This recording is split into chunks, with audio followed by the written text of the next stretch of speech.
কিন্তু ঘুমানোর ঘন্টাখানিক পর চাচা আমাকে আমার কোমরে হাত দিল।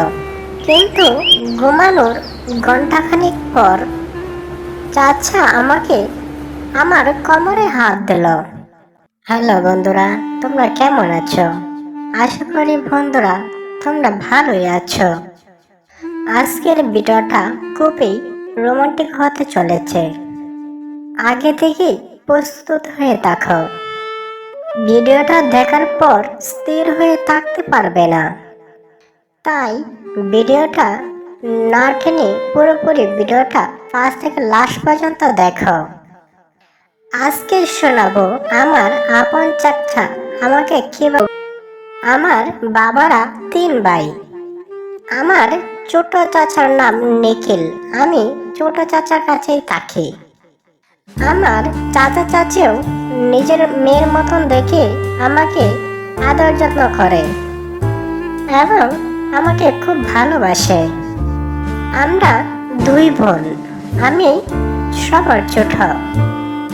আমার চাচা চাচির কোনো সন্তান নেই ভেবে আমাকে চাচা চাচি আমাকে আদর যত্ন করে তার বাড়িতে নিয়ে। আমাকে ছোট থেকে নিয়েছে। একদিন চাচি বেড়াতে গিয়েছে তাদের বাড়িতে, তাই বাড়ির সব কাজ আমাকেই সামলাতে হয়। আমি মোটামুটি রান্নাবান্নার কাজ করতে পারি। আমাদের বাড়িতে রয়েছে 3টি রুম। আমার চাচা চাচি একটি রুমে থাকে, আরেকটি রুমে আমি থাকি, আরেকটি রুম খালি থাকে। চাচি বেড়াতে যাওয়ার কারণে বিছানাপত্র রুম গোছানো আমারই করতে হয়। আর করবই না কেন, আমি তো এই বাড়ির মেয়ে, আর এটা আমার কর্তব্য।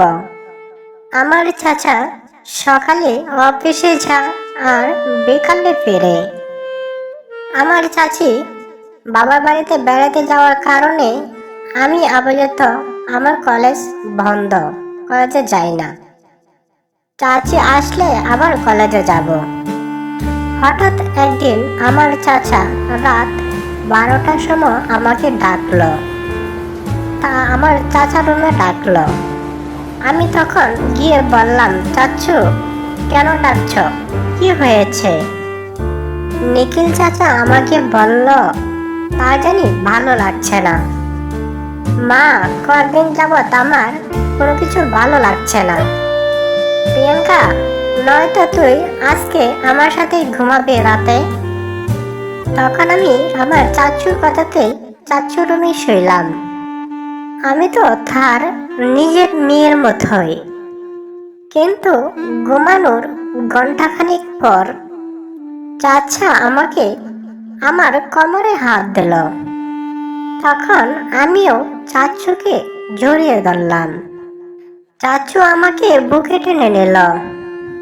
আমি তখন বুঝতে পারলাম বিয়ের পর বউ কাছে না থাকলে কতটা চিন্তা আর কতটা কষ্টের কারণ।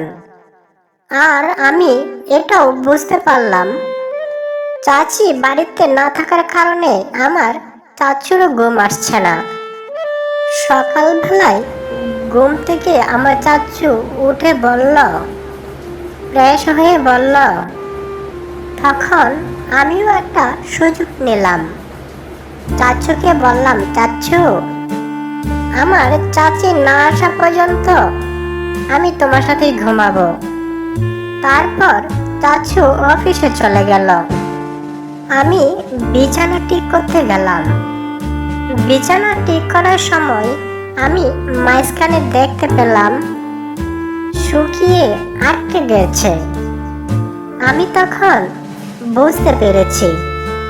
তখন আমি যে পুরনো বিছানাটা ছিল সেই বিছানাটি উঠিয়ে আমি আরেকটা নতুন বিছানা বিছালাম এবং পুরনো বিছানাটা ধোয়ার জন্য বাথরুমে নিয়ে গেলাম। মাঝখানে জায়গাটা যখন ঘষা দিলাম তখন কোনোভাবেই পরিষ্কার করতে পারলাম না। অনেক চেষ্টা করে ভালো করে পরিষ্কার করলাম, আমার চাচু অফিস থেকে ফোন করেছে। তখন আমিও ফোন রিসিভ করলাম। চাচু ফোন দিয়ে বলল, প্রিয়াঙ্কা, বিছানাটা একটু ধুয়ে দিয়ে তো। আমি তখন বললাম, চাচু, আমি বিছানা দেখেছি এবং ধুয়েও দিয়েছি।